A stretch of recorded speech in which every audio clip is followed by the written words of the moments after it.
ఈరోజు చిరుత పులిని గూర్చి ధ్యానం చేయబోతున్నాం. చిరుత పులి, ప్రియమైన వాళ్ళారా, ఇది బహు భయంకరమైనటువంటి క్రూరమైనటువంటి ఒక జంతువు. ఏ జంతువు? చిరుత పులి. ప్రియమైన వాళ్ళారా, ఈ చిరుత పులి చాలా ఘోరమైంది అని చెప్పవచ్చు. అంతేకాదు క్రూరమైంది కూడా. దీని స్వభావం ఏంటని చెప్పి గమనిస్తే దీనికి కూడా ఒక 3 స్వభావాలు కనబడుతుంది. ఈ చిరుత పులికి 3 స్వభావాలతో కంపేర్ చేయొచ్చు. ఈ చిరుత పులిలో ఫస్ట్ కోపం అనే దానికి ఇది సాదృశ్యంగా ఉంది. కోపం అనేది దీనికి ఉంది. రెండవది, దీనికి అసూయ అనేటువంటి రెండవ స్వభావం ఉంది. అసూయ అనేది. మూడవది, పగ అనేటువంటి స్వభావం ఉంది. ఈ చిరుత పులిలో 3 స్వభావాలు ఉంది. ఒకటి కోపం అనేది ఉంది, రెండవది అసూయ అనేది ఉంది, మూడవది పగ అని ఉంది. ఈ 3 స్వభావాలతో ఉండేదే చిరుత పులి. సహజంగా మనం ఈ డిస్కవరీ ఛానల్లోనూ అనిమల్ ప్లాంట్ ఆ యొక్క ఛానల్స్ లో చూస్తున్నప్పుడు అరణ్యంలో, ఎడారుల్లో, దిట్టమైనటువంటి అడవుల్లో ఉన్నప్పుడు ఇది జంతువులను పట్టేటప్పుడు పరిగెత్తి పరిగెత్తి పరిగెత్తి వేటాడి వెంటాడి చంపే గుణం ఈ చిరుత పులికి ఉంది. ప్రియమైన వాళ్ళారా, ఒక జంతువును ఇది చూసిందంటే ఫస్ట్ తనకు కలిగేది ఏంటంటే కోపం. దానికి ఒక జంతువును చూసిందంటే దాన్ని వేటాడి చంపడానికి ఈ చిరుత పులి ఫస్ట్ తనకు వచ్చేది కోపం అనేది వస్తుంది. అది ఎంత దూరంలో వెళ్ళినా ఇది వెళ్ళడానికి మొదలు పెడతాది. ప్రియమైన వాళ్ళరా, చెట్టు ఎక్కగలదా చిరుత పులి? చెప్పండి. చెట్టు ఎక్కుతాది. అంతేకాదు శాస్త్రవేత్తలు చెప్తున్నారు, గుర్రంతో సమానంగా పరిగెత్తగలిగినంత శక్తి ఉందంట. ఎంత దూరమైన పరిగెత్తది. అంతేకాదు కొన్ని జంతువులు చెట్టు ఎక్కేటప్పుడు ఇది చెట్టెక్కి వేటాడుతుంది. పులికి లేకపోతే సింహానికి చెట్టు ఎక్కే అవకాశం తెలియదు, దానికి రాదు. కానీ ఇది మాత్రం చిరుత పులి మాత్రం చెట్టుకు పైకి ఎక్కినా లేకపోతే ఎంత దూరం వెళ్ళిపోయినా ఇది పరిగెత్తడానికి పూనుకుంటాది. అంటే ఆ యొక్క జంతువుల్లో ఈ చిరుత పుల్లో ఉండేటువంటి స్వభావం ఏంటంటే, ఒక తనకు పగగా ఉండేటువంటి లేకపోతే తను వేటాడబోయేటువంటి జంతువును ఒకసారి తినాలనుకున్న తర్వాత వెంటనే తనకు వచ్చేది కోపం. వెంటనే కోపం. ప్రియమైన వాళ్ళు, ఆ కోపంతో ఇది ఇంకా వెంటబడి పరిగెత్తడానికి, చంపడానికి ఇది పరిగెత్తుతా ఉంది. ఈ చిరుత పులిలో కోపం అనే స్వభావాన్ని, అసూయ అనేటువంటి స్వభావాన్ని, పగ అనేటువంటి 3 స్వభావాన్ని ఈ చిరుత పులిలో చూడవచ్చు. దేవుని నమ్మినటువంటి ప్రభు పిల్లల యొక్క జీవితాల్లో ఈ చిరుత పులిలో ఉన్నటువంటి 3 స్వభావాలు మనలో ఉండకూడదు. ఆ 3 స్వభావాలను గూర్చి బైబిల్లో ఏం చెప్పబడుతుందో వాటిని గూర్చి క్లుప్తంగా సాధ్యమయ్యే త్వరగా మనం ధ్యానం చేద్దాం. ఫస్ట్ వచ్చి కోపం అనేది ఈ చిరుత పులిలో కనబడుతుంది. బైబిల్ గ్రంథాన్ని గమనించినట్టయితే దేవుని వాక్యాన్ని చదువుతున్నప్పుడు 37వ కీర్తన 8వ వాక్యానికి వెళ్తే అక్కడ భక్తుడు చెప్పే మాటల్లో ఉన్నటువంటి గూఢార్థమైన విషయం ఎలా ఉందని చెప్పి చూస్తే 8వ వాక్యంలో కోపమును మానుము, ఆగ్రహమును విడిచిపెట్టుము, వ్యసన పడకము, అది కీడుకే కారణం అని చెప్పి ఉంది. 37వ కీర్తన 8వ వాక్యం. కోపము మానుము, ఆగ్రహమును విడిచిపెట్టుము, వ్యసన పడకము, అది కీడుకే కారణం. కోపమును మానుము, ఆగ్రహమును విడిచిపెట్టుము, వ్యసన పడకము, అది కీడునకే కారణం అని చెప్పి రాయబడి ఉంది. చూడండి, భూమి మీద గమనించినట్టయితే ప్రియమైన వాళ్ళరా, కోపము అనేది దేవుని బిడ్డలకు తగదు. అది దేవుని బిడ్డలకు ఉండకూడదు. మన యొక్క దేశపు యొక్క నాయకులు చెప్పే మాట గమనిస్తున్నప్పుడు గాంధీ మహాత్ముడు కూడా చెప్పాడు, తన కోపమే తన శత్రువు. ఆ యొక్క తన కోపం శత్రువుగా మారుతాది. ఈ చిరుతపులిలో ఉండేది కోపం. ప్రియమైన వాళ్ళారా, మన జీవితాల్లో, నా జీవితంలోనైనా మీ జీవితాల్లోనైనా ఈ కోపం అనేది ఉండకూడదు. సహజంగా మనుషులం కాబట్టి కోపాలు వస్తాయి, తాపాలు వస్తాయి, మనసు కష్టాలు వస్తాయి. ఇవన్నీ వచ్చినా కానీ దేవుని నమ్మిన బిడ్డల యొక్క జీవితాల్లో కోపాన్ని ఇక్కడ వాక్యంలో ఉన్నట్లు కోపము మానము అంటే వస్తాది, దాన్ని మానాలా అని చెప్పి దేవుని వాక్యం చెప్పబడుతుంది. ఎంతటి మనుషులకైనా కోపం అనేది సహజం. కానీ కాలక్రమేణా వయసయ్యే కొలది ఈ కోపాలన్నీ కూడా విడిచిపెట్టబడుతుంది. అంటే నేను చెప్పేది వయసులో ఉన్న వాళ్ళు కోపాడొచ్చు, ముసలి కోపాడు రాకూడదు అని చెప్పి కాదు. ఏ ఏజ్ లో ఉన్నా కానీ కోపం అనేది సహజం. కానీ ఈ కోపాన్ని ఏం చేయాలి తెలుసా? అలా మానాలా అని చెప్పి దేవుని వాక్యం చెప్పబడుతుంది. చూడండి, చిన్న పిల్లలకు కూడా ఏదైనా వస్తువు వాళ్ళ దగ్గర తీసేసేటప్పుడు వెంటనే ఏం చేస్తారు? కోపం. ప్రతి మనిషి యొక్క జీవితంలో కోపం అనేది ఉంటుంది. కానీ ఆ కోపాన్ని ఈ వాక్యం ప్రకారంగా మాను అని చెప్పి రాయబడింది. అంటే మానుకోవాలి. కోపాన్ని మనం ఏం చేయాలి తెలుసా? మానుకోవాలా. మన జీవితాల్లో కోపం అనేది ఉండకూడదు. ఒకవేళ వచ్చినా కానీ మనల్ని మనమే సంభాళించుకోవాలా. ఎంత కోపం అనేది మనలో వచ్చినా దాన్ని చల్లార్చుకోవాలా. ఒకవైపు చల్లార్చుకోవాలా. ఆత్రం అనేది, ఆవేశం అనేది మనలో కలిగేటప్పుడు దాన్ని ఆపాలా. కానీ ఈ చిరుతపులి చూస్తే ఏదైనా ఒక జంతువు కనపడిందంటే ఫస్ట్ వచ్చి తినాలని అది అనుకోదు, కానీ దాని మీద కోపాన్ని విరజిమ్ముతాది. విషాన్ని జంతువు ఎట్లా కొన్ని ప్రాణులు విరజిమ్ముతాదో కోపాన్ని విరజిమ్ముతాది. దేవుని బిడ్డలకు కోపం తగదు, కోపం ఉండకూడదు. శాస్త్రవేత్తలు చెప్తున్నారు, పరిశోధకులు చెప్తున్నారు, ఒకసారి కోపం అనేది ఒక వ్యక్తికి వచ్చిందంటే 1/2 ఎకరా భూమిని దున్నిన వాడితో సమానం అంట. ఒకసారి కోపం మనకు వచ్చిందంటే, కోపం నాకు వచ్చింది అనుకోండి, 1/2 ఎకరా దున్నితే ఎంత ఎనర్జీ పొద్దో, ఎంత శరీరంలో ఉన్న బలం పొద్దో అంత 1/2 ఎకరా దున్నాలంటే చాలా టైం పడుతుంది. 1/2 ఎకరా దున్నాలంటే ఎంతసేపు పట్టొచ్చు? మధ్యాహ్నం దాకా పడుతుంది. దేవునికి స్తోత్రం. వెరీ గుడ్ చంద్రబాబు, కరెక్ట్గా చెప్పి. ఒక ఉదయం పనిలో వంగితే 1/2 ఎకరా అవ్వాలంటే మధ్యాహ్నం పడుతుంది. అప్పుడు ఎంత శక్తి ఖర్చు పెట్టబడాలి, ఎంత ఎనర్జీ అలా ఖర్చు అవుద్ది. ప్రియమైన 1/2 ఎకరా భూమిని దున్నే దాంతో సమానం. అప్పుడు ఎన్నిసార్లు మనం కోపడుతున్నామో అన్ని 1/2 ఎకరా దున్నినట్లు. అందువల్ల ప్రభు పిల్లల యొక్క జీవితాల్లో కోపం అనేది ఉండకూడదు. దేవుని వాక్యంలో చెప్పబడుతుంది. ఇక్కడ దేవుని వాక్యాన్ని చదువుతున్నప్పుడు ఈ యొక్క కోపాన్ని మన యొక్క జీవితంలో మానాలని, ఆగ్రహాన్ని విడిచిపెట్టాలని చెప్పి దేవుని వాక్యం చెప్పబడుతుంది. ఇంకా బైబిల్లో పరమ జ్ఞాని చెప్పేటప్పుడు సామెతల గ్రంథం 27వ అధ్యాయం 4వ వాక్యానికి వెళ్తే అక్కడ ఓ చక్కటి మాట చెప్తున్నాడు. సామెతల గ్రంథం 27వ అధ్యాయం 4వ వాక్యంలో ఈ రీతిగా ఉంది: ఆత్రపడవద్దు, కోపపడవద్దు. చూద్దాం. క్రోధము క్రూరమైనది, కోపము వరదవలే పొర్లునది, కోపం ఎదుట ఎవడు నిలవబడగలడు? Question mark.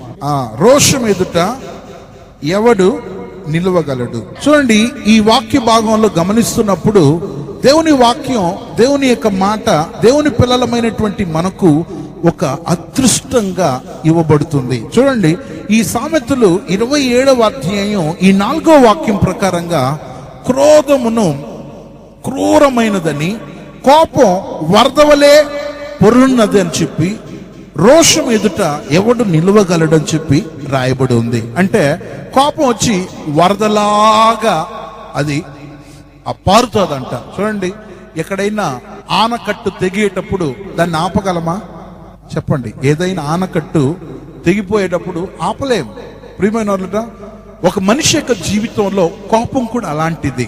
ఎందుకంటే ఒకసారి తెగిందంటే ఇంకా ఆ ఊరు ఎల్లు ప్రవహించి, నీళ్లు వరదగా ప్రవహించి ఆ ఊరు మొత్తాన్ని నాశనం చేస్తుంది. ఒకవేళ పైరు లేసుంటే పంటలన్నీ నాశనం చేసేస్తుంది.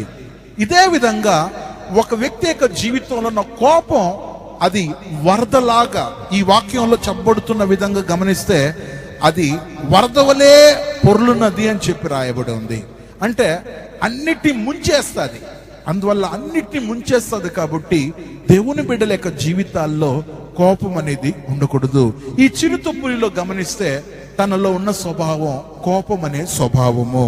అందుకే బైబిల్లో అపోస్తలుడైనటువంటి పౌలు గారు చెప్పేటప్పుడు కొలస్సీలకు రాసిన పత్రిక 3వ అధ్యాయం 8వ వాక్యంలో ఇప్పుడైతే మీరు కోపమును ఆగ్రహమును విసర్జించండి అని చెప్పి చెప్తున్నాడు. కొలస్సీలకు రాసిన పత్రిక 3వ అధ్యాయం 8వ వాక్యం.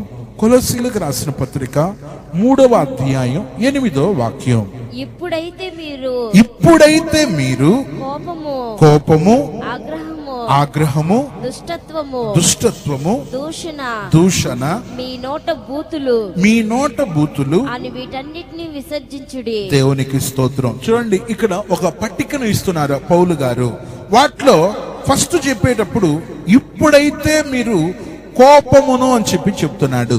ఈ క్రింద ఉన్నటువంటి ఆ యొక్క వాటన్నిటినీ ఒక వ్యక్తి కలిగి ఉండడానికి, లేకపోతే వాటన్నిటిలో నుండి జయం పొందాలంటే దీనికంత ముఖ్య కారణం లేకపోతే మూల కారణం ఏంటని చెప్పి గమనించినట్టయితే ప్రియమైన వాళ్ళ అన్నిటికీ కోపం అని చెప్పి రాయబడి ఉంది. చూడండి, అక్కడ గమనించినట్టయితే చెప్పబడుతుంది. 1 కోపము, 2వది ఆగ్రహము, 3వది దుష్టత్వము, 4వది దూషణ, ఇంకా 5వది బూతు మాటలు, అంటే 5వది నోటి బూతులు అని చెప్పి రాయబడి ఉంది. ఈ 5టికి కారణం ఏంటంటే కోపం అనేది ప్రారంభం. అంటే దీంట్లో నుండి గమనించినట్టయితే ఒక వ్యక్తి యొక్క జీవితంలో ఇవన్నీ రావడానికి లేకపోతే ఇవన్నీ కూడా ఉండడానికి గల కారణం కోపం వలన. దేవుని నమ్మిన బిడ్డల యొక్క జీవితాల్లో కోపం రాకూడదు. ఈ చిరుతపులిలో ఈ కోపం అనేది కనబడుతుంది. ఇది ఒక జంతువును చూసిన వెంటనే తనలో ఉన్న కోపాన్ని బయట విరజిమ్ముతాది. దేవుని నమ్మిన బిడ్డల యొక్క జీవితాల్లో కోపాన్ని విడిచిపెట్టాలా. అందుకే బైబిల్ గ్రంథంలో కోపపడుడి కానీ పాపము చేయకూడదు అని చెప్పి దేవుని వాక్యంలో చెప్పబడుతుంది. అంతేకాదు, మీ కోపం సూర్యుడు అస్తమించేలోగా ఆ కోపం చల్లారిపోవాలని చెప్పి 4:26 ఉంది. చూడండి, ఎఫెసీ 4:26, ఎఫెసీ 4:26. కోపపడుడి గాని పాపము చేయకుడి. సూర్యుడు అస్తమించు వరకు మీ కోపం నిలిచి ఉండకూడదు. దేవునికి స్తోత్రం. చూడండి, సూర్యుడు అస్తమించే వరకు మీ కోపం నిలిచి ఉండకూడదు. చూడండి, సూర్యుడు ఎప్పుడు అస్తమిస్తాడు చెప్పండి? సూర్యుడు ఎప్పుడు అస్తమిస్తాడు? సాయంకాలం చల్లబడేటప్పుడు సూర్యుడు అస్తమిస్తాడు. చెప్పాలంటే 6 గంటలకు. ఎప్పుడు అస్తమిస్తాడు సూర్యుడు? 6 గంటలకు. అంటే దీని అర్థం ఏంటంటే ఒక వ్యక్తి తనలో కోపం ఉన్న సాయంకాలం కల్లా ఆ కోపం చల్లారాల. అంటే పొద్దు పోయే సమయంలోగా మనం నిద్రకెళ్లే ముందు, అంటే నిద్రకు పోయే ముందు మన కోపం సమాధానదాయకంగా మార్చబడాలా. దేవుని బిడ్డల యొక్క జీవితాల్లో కోపం అనేది వచ్చినా ఆ కోపాన్ని చల్లార్చుకోవాలా. కానీ చాలా మంది దేవుని బిడ్డల యొక్క జీవితాల్లో చిరుతపులి లాంటి ఆ యొక్క స్వభావాలు ఉంది. ఆ అనుభవం మనలో ఉండకూడదని చెప్పి దేవుడు మన యొక్క జీవితాల్లో ఒక హెచ్చరికగా ఈరోజు మనతో మాట్లాడుతున్నాడు. కావున దేవుని నమ్మిన బిడ్డల యొక్క జీవితాల్లో కోపం అనేది అది చల్లార్చబడాలా. అస్తమయం అయ్యేలోగా ఒక దినానికి సాయంకాలం వచ్చేటప్పుడు, సాయంకాలం కల్లా అంటే దేవుని వాక్యం ఒక దినాన్ని సూర్యోదయంతో ప్రారంభమవుతుంది. సూర్యుడు అస్తమించేది ఆ రోజు ముగించబడుతుంది. అందువల్ల దేవుని బిడ్డల యొక్క జీవితాల్లో మనం ఒక సంపూర్ణమైన ఒక అనుభవాలతో ఉండాలా. సరే, చిరుతపులి అనేది ఫస్ట్ కోపం అనే స్వభావంతో చెప్పబడుతుంది. This the first point. ఇక రెండవ విషయం, ఈ చిరుతపులిలో ఉండేది రెండవది ఏంటి చెప్పండి? అసూయ. దేవునికి స్తోత్రం. అసూయ చూడండి, కోపం అంటే దానికి అబ్జర్వేషన్ చెప్పాను. అంటే ఒక వస్తువు కోపం మనకు వచ్చేదంటే కారణాలు రకరకాలుగా వస్తున్నాయి. కానీ అసూయ అని చెప్పేటప్పుడు గమనిస్తే అసూయను ఎట్లా చెప్పాలి? అసూయ అంటే ఏంది? అసూయ అంటే ఏంది? ఒప్పదు. దేవునికి స్తోత్రం. దీనికి బైబిల్ పరిభాష చెప్పాలంటే మత్సరము అని చెప్పి రాయబడి ఉంది.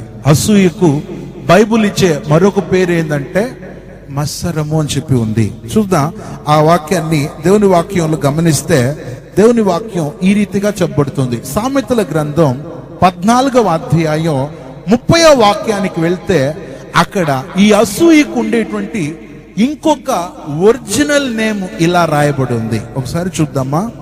ప్రొవర్బ్స్ 14:30, 14:30.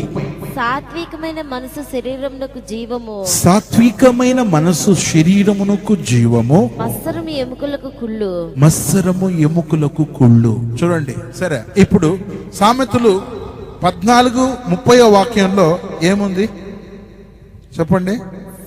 సాత్వికమైన మనసు శరీరానికి జీవము, మత్సరము ఎముకలను కుళ్ళు. మత్సరము ఎముకలకు కుళ్ళు. దేవునికి స్తోత్రం. మత్సరము అని చెప్పి రాయబడింది. అప్పుడు దీన్ని మన వాడుక భాషలో అసూయ అని చెప్పి చెప్పబడుతుంది. అసూయ అంటే ఏంది చెప్పండి? అసూయ అంటే కుళ్ళు, ఓరవలేని తనం. చెప్పాలంటే వాళ్ళు బాగున్నారు అనుకో, మనం బాగలేదనుకో. ఇప్పుడు నన్నే చెప్తా, మిమ్మల్ని చెప్తే బాధపడతారు. ఇప్పుడు నేనున్నాను అనుకో, నాకంటే ఎవరైనా బాగా వాక్యం చెప్పారనుకోండి, అప్పుడు నేనేమనుకోవాలా? దేవుడు వాళ్ళకి ఇచ్చిన కృప అని చెప్పి నేనేం చెప్పాలా? సంతోషపడాలా? అవునా కాదా? పెద్ద చెప్పాడులే, ఆయనకి ఏం తెలుసు, ఆయనకంటే నేను బాగా వాక్యం చెప్తున్నాను అని చెప్పి అనుకోవడం ఏమంటారు? దాన్ని ఏమంటారు? అసూయ అంటారు. చూడండి, అంటే అవతల వాళ్ళను హీనపరిచి మనలను గ్రేట్ అనుకోవడమే అసూయ అంటే. అవునా కదా? అది రాకూడదు, అది రాకూడదు మన జీవితంలో. అసూయ చాలా డేంజరస్. అది ఎంత డేంజరస్ తెలుసా? ఈ కథ వింటే మీకు అర్థమవుతుంది.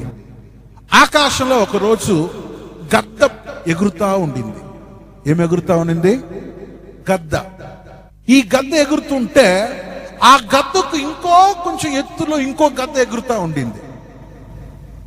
అప్పుడు ఈ గద్ద చూసింది, ఇది నాకంటే ఎంతో ఎత్తులో ఎగురుతా ఉందని చెప్పి ఈ గద్ద అనుకునింది. ఓ, ఇంత ఎత్తు నువ్వు ఎగురుతున్నావా చూడు అని చెప్పేసి ఇది అసూయ పడతా ఉంది.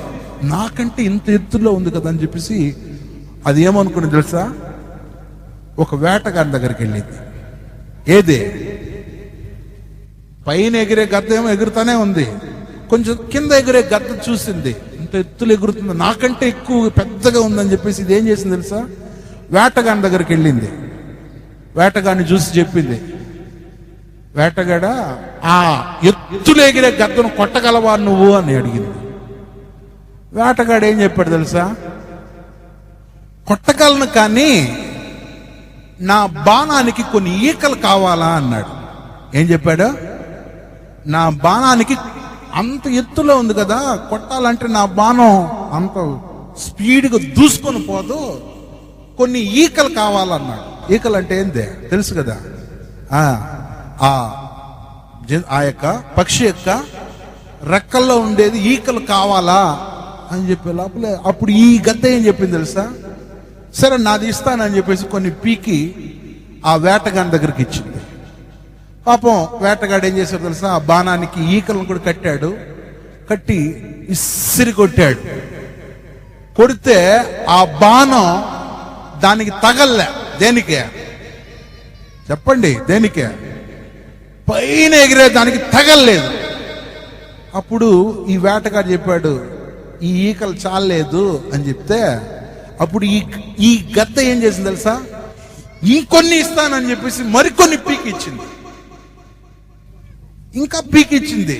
అప్పుడు ఈయనేం చేశాడు, కొట్టాడు. అది కొంచెం తగిలినంత దూరం తగిలినట్లు, పూర్తిగా తగల్లా, కొంచెం దూరంలో అది ఉంటున్నప్పుడు అది రిటర్న్ వచ్చేసింది. అప్పుడు ఇది చూసింది, ఓహో ఇంకా కొన్ని అడుగుతున్నా కదా అని చెప్పేసి మరికొన్ని ఈకలు పీకి ఇచ్చింది. చూడండి, కొట్టాడు, పోలే. ఆఖరికి ఈ వేటగాడు చూశాడు, ఒరే ఒరే ఇంత పిచ్చిది ఇది. ఏమైంది? ఫస్ట్ సారి ఇచ్చింది, రెండోసారి ఇచ్చింది, ఏమైంది? ఇంకా మొత్తం బోడి అయిపోయింది. మనం ఎట్లా చికెన్ వండుకునేటప్పుడు ఈకలన్నీ పీకేసి మొత్తం ఏం చేస్తాం, వేడి నీళ్ళలో మొత్తం పీకేస్తే ఎట్లా అయిపోద్ది, అట్లా బోడి అయిపోయింది.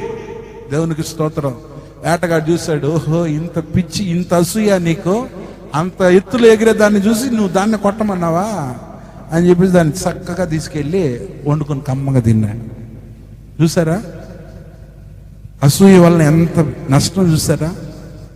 దేవుని బిడలమైనటువంటి మన జీవితంలో ఈ అసూయ రాకూడదు. చూడండి, ఈ చిరుతపులి తన జీవితంలో అసూయ పడుతుంది. అంటే ఈ అడవుల్లో ఎక్కడ ఏది పరిగెత్తేదానికి ఉండకూడదు, అన్నిటికంటే నేనే ఎక్కువగా పరిగెత్తాలా, అన్నిట్లో నేను ముందు ఉండాలా, నాకు పరిగెత్తే వరం దేవుడు పెట్టి ఉన్నాడు, వేటాడి వెంటాడి చంపే ఆ కృపను నాకు ఇచ్చి ఉన్నాడు అని చెప్పేసి ఇది తనలో అసూయ పడుతుంది. దేవుని నమ్మినటువంటి బిడ్డల యొక్క జీవితాల్లో అసూయ రాకూడదు. చూడండి, ఆ అసూయ అనేది బైబుల్ వాక్యంలో రాయబడిన విధంగా అది శరీరానికి కుళ్ళుని ఇస్తుంది.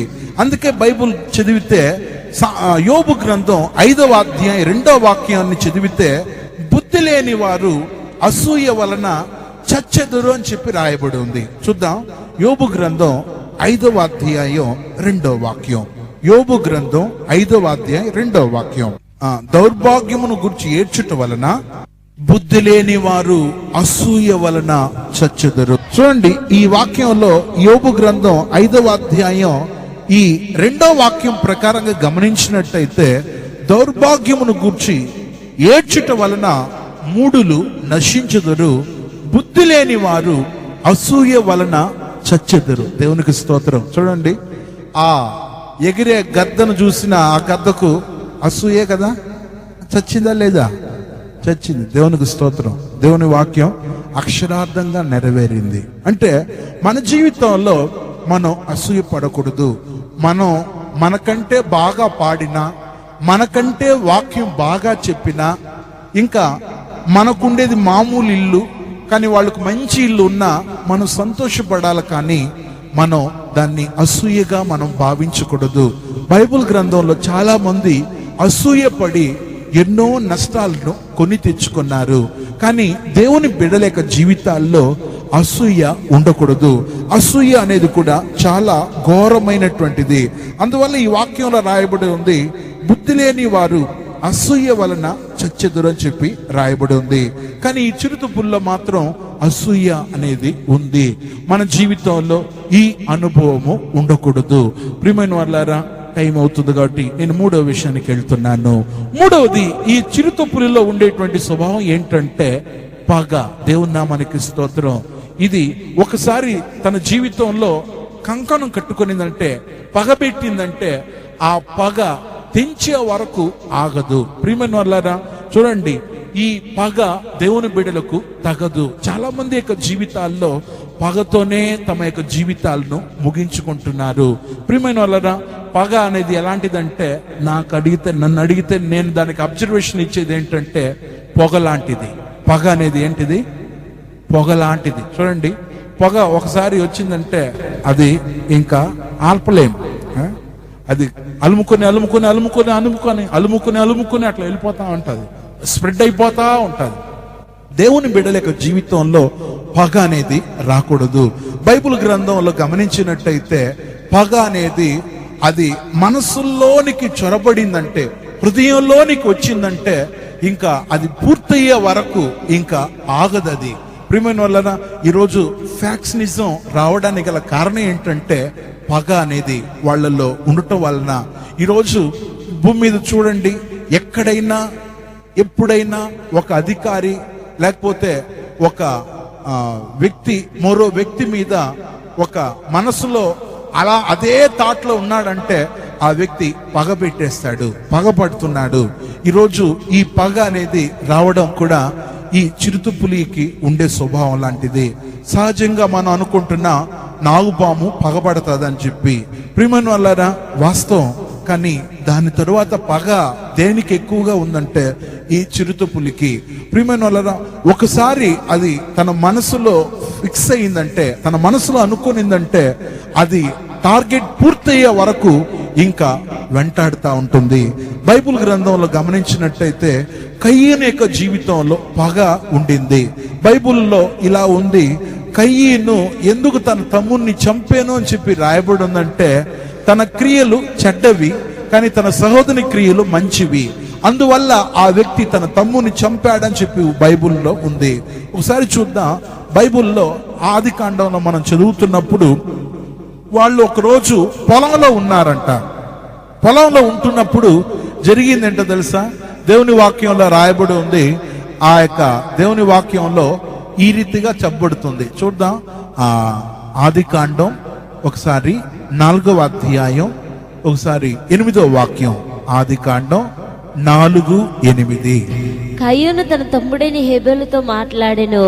వారు పొలంలో ఉన్నప్పుడు కయ్యూను తన తమ్ముడైన హేబేలు మీద పడి అతన్ని చంపెను. దేవునికి స్తోత్రం. చూసారా, ఇక్కడ కయ్యూను తన తమ్ముడైన హేబేలుతో మాట్లాడుచుండేను అని చెప్పి రాయబడి ఉంది. చూడండి, ఇప్పుడు నేను మిమ్మల్ని అడుగుతున్నాను, కయ్యూను వచ్చి అన్ననా తమ్ముడా? చెప్పండి, కరెక్ట్గా చెప్పండి. అన్న. దాన్ని సందేహపడుతున్నారు ఎందుకో. సరే, హేబేలు ఎవరు? తమ్ముడు. దేవునికి స్తోత్రం. సరే, వీళ్ళ పని ఏంటి చెప్పండి? వీళ్ళ పని ఏంటి? హేబేలు వచ్చి ఆది కాండం 4:2 ప్రకారంగా హేబేలు వచ్చి ఏం పని చేసేవాడంటే గొర్రెల కాపరి. హేబేలు ఎవరు? గొర్రెల కాపరి. కయ్యను ఎవరు? భూమిని సేద్యం చేసుకునేవాడు, ఒక రైతు. చూడండి, ఇప్పుడు వీళ్ళిద్దరు ఏం చేస్తారు తెలుసా? వీళ్ళిద్దరు దేవునికి కానుకలు తీసుకొచ్చారు. వాళ్ళు కానుకలు తీసుకొచ్చారు. హేబేలు ఏం చేశాడు? మంచి కొవ్వినటువంటి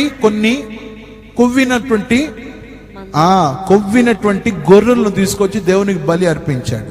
మంచి పుష్టిగా ఉండేటువంటి వాటిని తీసుకొచ్చి దేవునికి అర్పణ పెట్టాడు. ఈ కయ్యను కూడా ఏం చేశాడు తెలుసా? భూమిని సేద్యం చేసేవాడు కదా. ఈ భూమిని సేద్యం చేసినటువంటి దాంట్లో చెమటోర్చి పండించినటువంటి కొన్ని ధాన్యాలను తీసుకొచ్చేసి కొన్ని పెట్టాడు. అన్ని పెట్టలే, అంటే కొన్ని పెట్టాడు. అంటే బైబిల్లో ఎట్లా ఉందంటే, దేవుడు వచ్చేసి ఈ హేబేలు యొక్క అర్పణను దేవుడు అంగీకరించాడు, కయ్యను యొక్క అర్పణ అంగీకరించలేదు. చూడండి, అక్కడ ఎన్నో వచనాలు చదువుతున్నా దేవుని వాక్యంలో రాయబడి ఉంది, ఆయన లక్ష్య పెట్టలేదు అని చెప్పి రాయబడి ఉంది. 4-5 వాక్యాలు. ఆది కాండం 4-5 వచనాలు. హేబేలు కూడా తన మందలో తొలిచూలు పుట్టిన వాటిలో కొవ్విన వాటిని కొన్ని తెచ్చెను.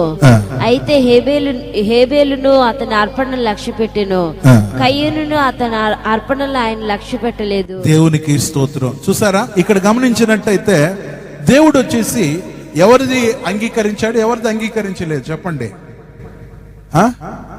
పండి అయిపోయింది, కూటం ముగించేస్తా. ఎంత? ఎవరి అర్పణ దేవుడు అంగీకరించాడు? హేబేలు యొక్క అర్పణను దేవుడు అంగీకరించాడు. అంటే గొర్రెలు, మేకలు, పొట్టేలు వీటిని దేవుడు స్వీకరించాడు. కానీ ఇక్కడ కయ్యను కూడా ఏం చేశాడు? కొన్ని ధాన్యాలు, కొన్ని వడ్లు, కొన్ని గింజలు, కొన్ని గోధుమలు, పండించిన కూరగాయలు తీసుకొచ్చి దేవునికి పెట్టాడు. కానీ బైబిల్ క్లియర్గా ఉంది, దేవుడు వచ్చి కయ్యను అంగీకరించలేదు. అప్పుడు ఇతను మనసులో పెట్టుకున్నాడు, ఓహో ఒరే, నీది మాత్రం దేవుడు అంగీకరించాడా, నాది అంగీకరించలేదా?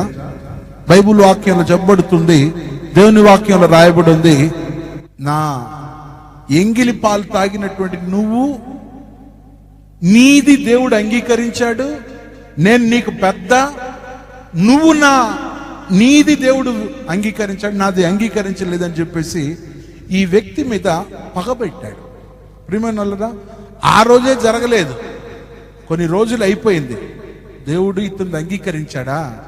దేవుడు ఇతని పక్షంలో ఉన్నాడా? నేను కూడా నా కష్టార్జితాన్ని ఇచ్చాను, కానీ దేవుడు నాది అంగీకరించలేదు. నీది అంగీకరించాడని చెప్పేసి ప్రియమైన వాళ్ళరా కోపపడినట్లు ఉంది. ఆ తర్వాత ఆ కోపం పగగా మారింది. ప్రియమైన వాళ్ళరా బైబిల్లో ఉంది, 8వ వచనంలో ఉంది, కయీను తన తమ్ముడైన హేబెలుతో మాట్లాడుచుండెను, వారు పొలంలో ఉన్నప్పుడు అని చెప్పి రాయబడి ఉంది. ప్రియమైన వాళ్ళరా అంటే ఇక్కడ గమనిస్తుంటే ఆ రోజు అలా గడిచిపోయింది, కానీ మనసులో ఈ వ్యక్తికి ఈ పగ అలా ఉండిపోయింది. అందుకే వాక్యంలో రాయబడి ఉంది, 1 యోహాను పత్రిక 3వ అధ్యాయం 12వ వాక్యంలో మనం కయ్యను వంటి వారమై ఉండరాదు అని చెప్పి రాయబడి ఉంది. చూద్దాం, 1 యోహాను పత్రిక 3:12. 1 యోహాను పత్రిక 3:12. మనము కయ్యూను వంటి వారమై ఉండరాదు. మనము కయ్యూను వంటి వారమై ఉండరాదు. వాడు దుష్టుని సంబంధియై తన సహోదరుని చంపెను. వాడు అతన్ని ఎందుకు చంపెను? తన క్రియలు చెడ్డవియు తన సహోదరుని క్రియలు నీతి గలవినై ఉండెను గనుకనే కదా. దేవునికి స్తోత్రం. చూడండి, ఇక్కడ తన యొక్క క్రియలు చెడ్డవియు తన సహోదరుని క్రియలు నీతి గలవై ఉండెను గనుకనే కదా అని చెప్పి క్వశ్చన్ మార్క్ వేయబడి ఉంది. కానీ మనం హీబ్రూ యొక్క భాషలో వెళ్ళి చూస్తే అక్కడ ఎలా ఉందంటే, ప్రియమైన వాళ్ళారా, ఇక్కడ తన క్రియలు చెడ్డవియు తన సహోదరుని క్రియలు నీతి గలవై ఉండేను కదా అని చెప్పి ఉంది. కానీ హీబ్రూ భాషలో గమనిస్తే అతడు తన క్రియల వలన పగను పెంచుకొని తన సహోదరుణ్ణి ఆ వ్యక్తి చంపెను అని చెప్పి ఉంది. సరే, ఏదేమైనా ఒక కారణం ఏంటంటే పగ అనేది. ప్రియమైన వాళ్ళరా, దేవుని బిడ్డల యొక్క జీవితంలో పగ అనేది ఉండకూడదు. చూడండి, ఈ పగ అనేది ఉండటం వలన ఈ వ్యక్తి తన యొక్క సహోదరుని చంపేశాడు. ప్రియమైన వాళ్ళరా, పగ చాలా ఘోరమైంది. దేవుని బిడ్డల యొక్క జీవితాల్లో పగ ఉండకూడదు. ఎందుకంటే చూడండి, పగ అనేది ఈరోజు పొగలాగా రగులుకుంటా ఉంది. ఈరోజు రాజకీయంలో గమనిస్తే వాళ్ళు ఎలా చేస్తారో దానికి ప్రతీకారం చేస్తుంటారు. కానీ బైబిల్ చెప్తుంది, కంటికి కన్ను పాత నిబంధన కాలంలో, పంటికి పన్ను. ప్రియమైన వాళ్ళారా, కానీ యేసు ప్రభు ఆ కాలాన్ని ఏం చేశాడంటే అలా ప్రతీకారం చేయకూడదు, పగగా పెంచుకోకూడదు అని చెప్పి యేసు ప్రభు చెప్పాడు. పాత నిబంధన కాలంలో ఒక వ్యక్తిని కొట్టాడంటే ఎక్కడైతే కొట్టాడో అక్కడే కొట్టాలా. ఒకవేళ కొట్టుకుంటున్నప్పుడు పొరపాటుగా పన్ను రాలిపోయింది అనుకోండి, ఆ రాలిపోయినటువంటి వ్యక్తి తను ఎవరైతే కొట్టారో ఆ వ్యక్తి పన్నును కూడా రాలగొట్టాల. ప్రియమైన వాళ్ళరా, జగడాలు జరుగుతూ కంటిని పొడి చేశారనుకోండి, ఈ వ్యక్తి కూడా అవతల వ్యక్తి యొక్క కంటిని పొడి చేయాల. బైబుల్ కాలంలో ఉంది, ఒక వ్యక్తి ఏ తప్పు చేశాడో ఆ వ్యక్తి కూడా అవతల వ్యక్తికి అదే తప్పు చేయాల. ప్రియమైన వాళ్ళరా, ఇది ఈ రోజు రాజకీయంలో కనబడుతుంది. దేవుని బిడ్డలారా, మన జీవితంలో ఇది ఉండకూడదు. చూడండి, ఈ చిరుతపులిలో గమనిస్తే పగ అనేది కనబడుతుంది. ఇది పగబట్టిందంటే ఇక దాన్ని ఇంకా అంతం చేసే వరకు ఇది ఆగదు. ప్రియమైన దేవుని బిడ్డలారా, మన జీవితంలో పగ ఉండకూడదు. బైబిల్ గ్రంథంలో పగను గురించి ఏ రాయబడి తెలుసా? పగ తీర్చుట నా పని అని చెప్పి దేవుడు అంటున్నాడు. దేవుడు నమ్మిన బిడ్డల యొక్క జీవితాల్లో పగలు ప్రతీకారాలు ఉండకూడదు. బైబిల్ గ్రంథాన్ని గమనించినట్టయితే దేవుడు చెప్తున్నాడు, హెబ్రీయులకు రాసిన పత్రికలో మనం చదువుతున్నాము, అక్కడ పగ తీర్చుట నా పని అని చెప్పి దేవుడు చెప్తున్నాడు. ఒకసారి దేవుని వాక్యంలో ఆ మాటను చదువుదామా? ఒకసారి చూద్దాం ఆ మాటను గురించి దేవుని వాక్యం ఏం చెప్తుంది తెలుసా? పగ తీర్చుట నా పని అని చెప్పి దేవుని వాక్యంలో, దేవుని యొక్క మాటలో ఇలా చెప్పబడుతుంది. ఒకసారి చూద్దాం, ఎక్కడ చదువుతున్నా? పగ తీర్చుట నా పని అని చెప్పి హెబ్రీయులకు రాసిన పత్రికలో మనం చదువుతున్నాం. దేవుని మాటను ఈ రీతిగా చెప్పబడుతుంది. 10వ అధ్యాయం హెబ్రీయులకు రాసిన పత్రిక 10వ అధ్యాయం 30వ వాక్యం. హెబ్రీ 10:30. పగ తీర్చుట నా పని, పగ తీర్చుట నా పని, నేనే ప్రతిఫలం నెత్తునని మరి నేనే ప్రతిఫలమునిత్తును. దేవునికి స్తోత్రం. చూడండి, ఇక్కడ దేవుడు చెప్పేది పగ తీర్చుట నా పని. దేవునికి స్తోత్రం. ఒకవేళ మనకు మనుషులు ఒకవేళ అన్యాయం తలపెట్టి ఉండవచ్చు, ఒకవేళ మనకు ఆ యొక్క సహోదరులే మన జీవితంలో వ్యతిరేకంగా లేచి ఉండవచ్చు, కానీ పగ తీర్చకూడదు. దేవుని వాక్యం చెప్తుంది. అందుకే దేవుని వాక్యంలో లేవియా కాండం 19వ అధ్యాయం 17వ వచనంలో నీవు నీ సహోదరుని మీద పగ పెట్టకూడదు, పగబట్టకూడదు అని చెప్పి దేవుని వాక్యంలో ఉంది. చూద్దాం దేవుని వాక్యంలో ఈ మాటను. లేవియా కాండం 19వ అధ్యాయం 17వ వాక్యం. నీ హృదయంలో నీ సహోదరుని మీద పగపట్టకూడదు. దేవునికి స్తోత్రం. చూడండి మళ్ళా లేవియా కాండం 19:17 అందరు తీసుకోండి. లేవియా కాండం 19:17.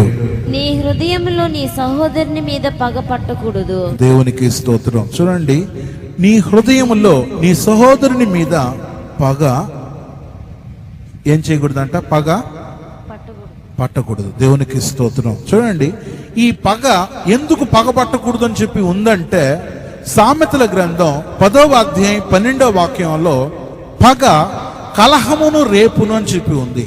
సామెతలు 10:12. సామెతలు ప్రొవర్బ్స్ 10:12.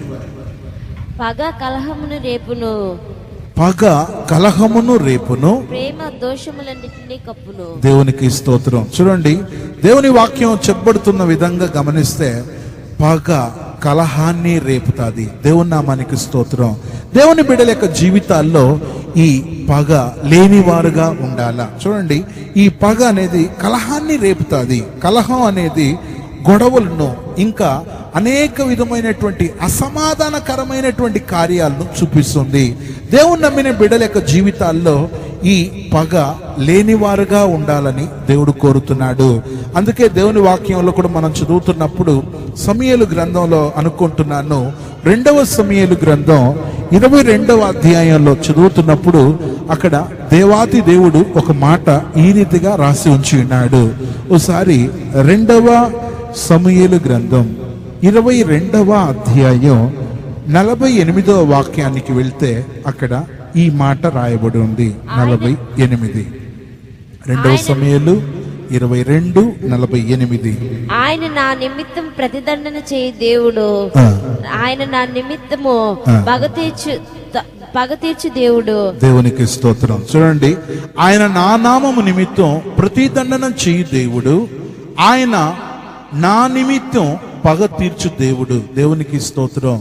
జనములను నాకు లోపరచువాడు ఆయనే. దేవునికి స్తోత్రం. చూసారా, ఈ వాక్యంలో గమనించినట్టయితే దేవుని యొక్క బిడ్డల యొక్క జీవితంలో ఈ వాక్యం ప్రకారంగా దేవుడే పగ తీర్చే దేవుడు. అంటే మనం పగ తీర్చాలని చెప్పి అనుకోకూడదు, కానీ దేవుడు మన పక్షంలో ఆయన యుద్ధం చేస్తాడు. ఎందుకో తెలుసా? రోమాపత్రిక 12:19 వాక్యంలో మీకు మీరే పగ తీర్చుకొనకుడి. ఎందుకో తెలుసా? ఉగ్రత దినమున దేవుడు పగ తీరుస్తాడని చెప్పి ఉంది. రోమాపత్రిక 12వ అధ్యాయం 19వ వాక్యంలో మీకు మీరే పగ తీర్చుకొనక అని చెప్పి రాయబడి ఉంది. రోమా 12:19. ప్రియులారా, మీకు మీరే పగ తీర్చుకొనక దేవుని ఉగ్రతకు చోటియుడి. దేవునికి నా పని, పగ తీర్చుట నా పని. దేవునికి స్తోత్రం. నేనే ప్రతిఫలమునిత్తును అని ప్రభువు చెప్పుచున్నాడని వ్రాయబడి ఉన్నది. దేవునికి స్తోత్రం. చూడండి, మన ముందు హెబ్రీయులకు రాసిన పత్రికలు చదివిన వాక్యం ప్రకారంగా పగ తీర్చుట దేవుని యొక్క పని. అందువల్ల ఈ చిరుతపుల్లో గమనించినట్టయితే ఈ 3 స్వభావాలు మనకు కనబడుతుంది. చూడండి, ఈ చిరుతపులిలో ఉండే మొదటి స్వభావం ఏంటి చెప్పండి? మొదటి స్వభావం ఏంటి? కోపం. దేవునికి స్తోత్రం. రెండవది, ఈ చిరుతపుల్లో ఉండే రెండవ స్వభావం అసూయ. మూడవది, ఈ చిరుతపుల్లో ఉండే స్వభావము పగ. దేవునికి స్తోత్రం. ఈ 3 కార్యాలు రాకూడదు. చూడండి, ఈ 3టికి కూడా లింక్ అనేది కనబడుతుంది. చూడండి, కోపం అనేది ఎవరిలో ఉంటదంటే అసూయ ఉన్న వాళ్ళలో. అసూయ ఎవరిలో ఉంటదంటే పగ పెంచుకున్న వాళ్ళలో ఉంటుంది. ప్రియమైన వాళ్ళరా, ఈ మూడింటిని సపరేట్ చేయలేము. ఇది మూడు కూడా కలిసిగట్టుగా ఉంటుంది. ఒక చైన్ ఎట్లా లింకుకు అది ఇంకా అనుబంధంతో ముడిపడి ఉంటుందో అదే విధంగా ఈ కోపము, ఈ అసూయ, ఈ పగ అనే ఈ మూడు కూడా ముడిపడి ఉంది. దేవుని బిడ్డల యొక్క జీవితాల్లో ఇవి ఉండకూడదని చెప్పి దేవుడు కోరుతున్నాడు. నేను ఇంతటితో ఈ కూటాన్ని ముగిస్తున్నాను. అందరూ కళ్ళు మూసుకొని, ప్రభువా, ఈ చిరుతపులిలో ఉన్నటువంటి ఈ స్వభావం నాలో ఉండకూడదు నాయన. నాలో ఈ యొక్క అనుభవాన్ని తీసేయండి ప్రభువా. చూడండి, ఈ దేవుని బిడ్డల యొక్క జీవితాల్లో ఈ చిరుతపులి యొక్క స్వభావాలు కనబడుతుంది. అందువల్ల కొంతమంది బలం లేకపోయినా, శక్తి లేకపోయినా, దమ్ము లేకపోయినా, మన భాషలో చెప్పాలంటే ఏం చేస్తారు తెలుసా? తాగిన తరువాత ఆ ధైర్యాన్ని రప్పించుకొని నాకంటే మించిన వాళ్ళు ఎవరని చెప్పి వాళ్ళ కోపాన్ని రెచ్చగొడతారు. వాళ్ళలో ఉన్న అసూయ గుణాన్ని బయటికి తెస్తారు. వాళ్ళలో ఉన్న పగను బయటికి తెస్తారు. కానీ దేవుని బిడ్డలమైన మనం దేవుని దగ్గర, ప్రభువా, నా జీవితంలో ఈ కోపాన్ని ఈరోజు విడిచిపెడుతున్నాను నాయనా, ఈ అసూయను ఈరోజు విడిచిపెడుతున్నాను నాయనా, ఈ పగను విడిచిపెడుతున్నాను నాయనా, నాకు నువ్వు సహాయం చేయి నాయనా. ఈ చిరుతపులి యొక్క అనుభవాలు నాకు వద్దు ప్రభువా. నేను నీ వాక్యాన్ని విన్న తరువాత నా జీవితాన్ని నేను నిర్ణయం తీసుకుంటున్నాను నాయనా. ఈరోజు నాకు నువ్వు సహాయం చేయి నాయనా. నా మేలు కోరి నువ్వు నాతో ఇంతసేపు మాట్లాడినావు. నాలో ఈ స్వభావాలు ఉంది నాయనా, దయతో నన్ను క్షమించు నాయనా. దేవా, పగ తీర్చడం నా పని అన్నావు నాయనా. నా జీవితంలో నేను ఎవరికి అపకారం తలపెట్టకూడదు నాయనా. కనీసం చీమకైనా అపకారం నేను తలపెట్టని దానగా నన్ను చెయ్యి నాయనా. దేవా, పగ తీర్చడం నా పని అన్నావు నాయనా. ఎవరైనా ఏదైనా అన్నప్పుడు వాళ్లకు బదులు మాట్లాడే వరకు నేను ఉండలేకపోతున్నాను నాయనా. ఎవరైనా కీడు చేసే వాళ్లకు మళ్ళా కీడు చేయడానికి నేను ప్రయత్నిస్తున్నాను నాయనా. నాలో పగ ఉంది నాయన, నాలో కోపం ఉంది నాయన, నాలో అసూయ ఉంది నాయన. ఇవన్నీ తొలగించింది నాయన, నాకు సహాయం చేయండి ప్రభు అని అడుగుదామా? మనం మనుషులము, రక్తము ఇంకా మాంసం మనలో ఉన్నంత వరకు ఇవన్నీ మనకు ఉంటాయి. కానీ దేవుని కృప వలన దేవుని సన్నిధిలో మనం తగ్గించుకొని నాలో నుండి తీసేయండి ప్రభు అని చెప్పి అడిగితే దేవుడు మనకు తీసేయబోతున్నాడు. ఈ పాట పాడుతున్నప్పుడు, ఈ పాట వింటున్నప్పుడు మనల్ని మనమే ప్రభు చేతికి సరెండర్ చేస్తాం. మనల్ని మనమే ప్రభు చేతికి అంకితం చేద్దాం. ఈ చిరుతపులిని దేవుడు ఎందుకు ఈరోజు చెప్పాడంటే, మన జీవితంలో కోపం అనేది ఉంది, మనలో అసూయ ఉంది, మనలో పగ అనేది ఉంది.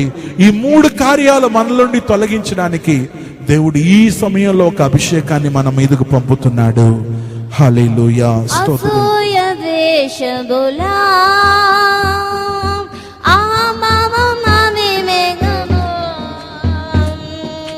అగ్నితో కాల్చి వేసి నవ్య స్వభావం అసూయ దేశములా అహంభావం అవివేకము అగ్నితో కాల్చి వేసి నవ్య స్వభావమీయుదేవా చేయము ప్రాణాత్మ దేహములా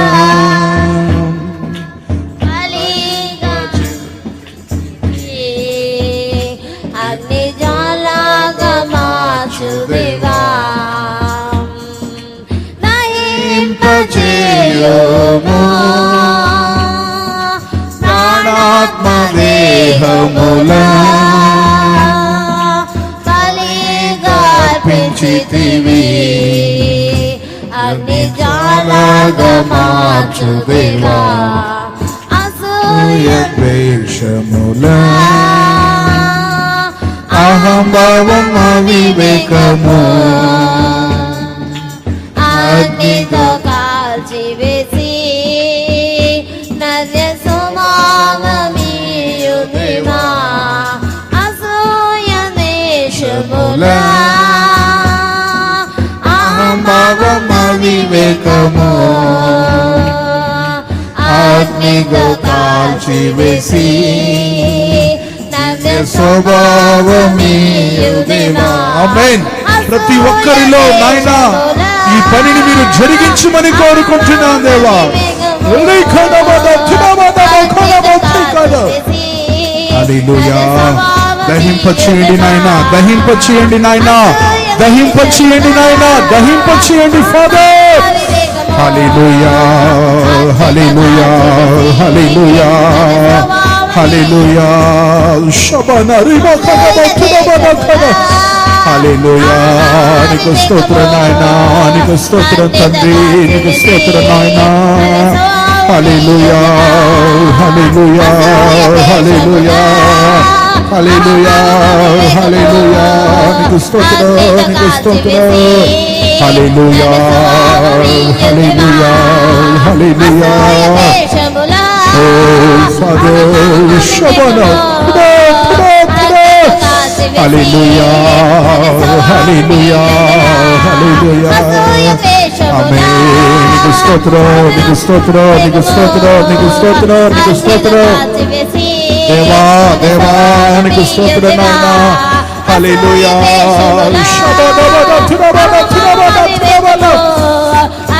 హల్లెలూయా. నీకు స్తోత్రం, నీకు స్తోత్రం, నీకు స్తోత్రం, నీకు స్తోత్రం, నీకు స్తోత్రం. అందరూ మోకరిద్దాం. జీవాధిపతి అయినటువంటి యేసయ్య మన మధ్యకు వచ్చినాడు. నాయనా నీ ఆత్మ చేత నాలో దహింప చేయి నాయనా. నేను దేవుని దగ్గర నిదానిస్తున్నాను. నాలో కోపం ఉంది నాయనా, నాలో అసూయ ఉంది నాయనా, నాలో పగ ఉంది నాయనా. వీటన్నిటిని తొలగించు నాయనా అని చెప్పి మనమందరం నిదానిద్దాం. దేవుడు అగ్నితో మన మధ్యకు వచ్చి ఉన్నాడు. అగ్నితో దేవుడు దిగి వచ్చి ఉన్నాడు. చిరుతపులి యొక్క స్వభావాలు ఏది మనకు ఉండకూడదు. మనం ఆయన పోలికగా మార్చబడడానికి, మనం పరలోకానికి చేరడానికి ఈ స్వభావాలు ఉంటే మనం పోలేమో. అందువల్ల ఈ స్వభావాన్ని దహింప చేయమని దేవుని దగ్గర అడుగుదాం, దేవుని దగ్గర అడుగుదాం, దేవుని దగ్గర అడుగుదాం. దహింప చేయుము ప్రాణాత్మ దేహములా.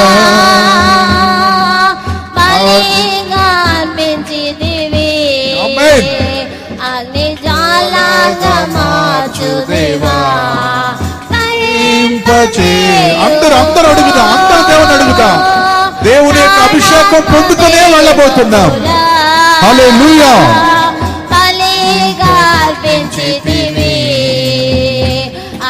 జ్వాలగా మార్చు దేవా. అసూయ దేశములా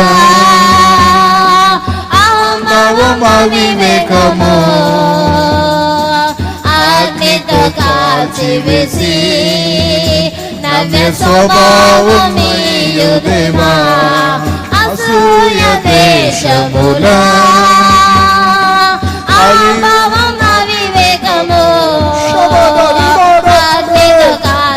అగ్నితో కాల్చివేసి నీ యొక్క నవ్య స్వభావాన్ని, నీ నూతన స్వభావాన్ని ప్రతి బిడ్డలో పంపమని కోరుకుంటున్నాం.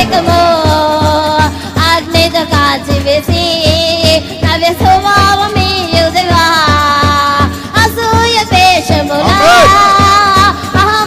అవివేకము అగ్నితో కాల్చివేసి నవ్య స్వభావమీయు దేవా.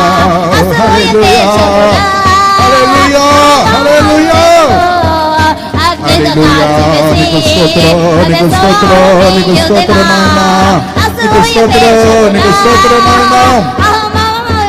దేవా నీకు స్తోత్రం, నీకు స్తోత్రం తండ్రి, నీకు స్తోత్రం. హల్లెలూయా.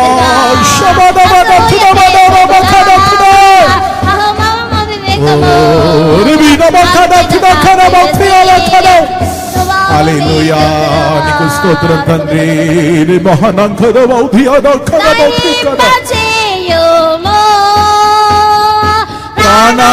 ప్రాణాత్మదేహములా బలిగా అర్పించితివి. అగ్ని జ్వాలగా మార్చు దేవా. దహింపచేయుము ప్రాణాత్మదేహములా బలిగా అర్పించితివి. ఆమేన్. జ్వాలగా మార్చుదేవా ఫాదర్ దహింపచేయండి నాయనా. ఓ కరవద శబరియాద కరవ కర కర కర. హల్లెలూయా హల్లెలూయా హల్లెలూయా. ఓ శబదవద కరవద కరవద కరవద కరవ కరవ కరవ. నీకు స్తోత్రం నీకు స్తోత్రం నీకు స్తోత్రం నీకు స్తోత్రం నీకు స్తోత్రం. హల్లెలూయా నీకు స్తోత్రం తండ్రి నీకు స్తోత్రం నాయనా నీకు స్తోత్రం తండ్రి. నీవే మా మధ్యలో గొప్ప దేవుడవని రుజువు చేయండి. హల్లెలూయా హల్లెలూయా హల్లెలూయా హల్లెలూయా.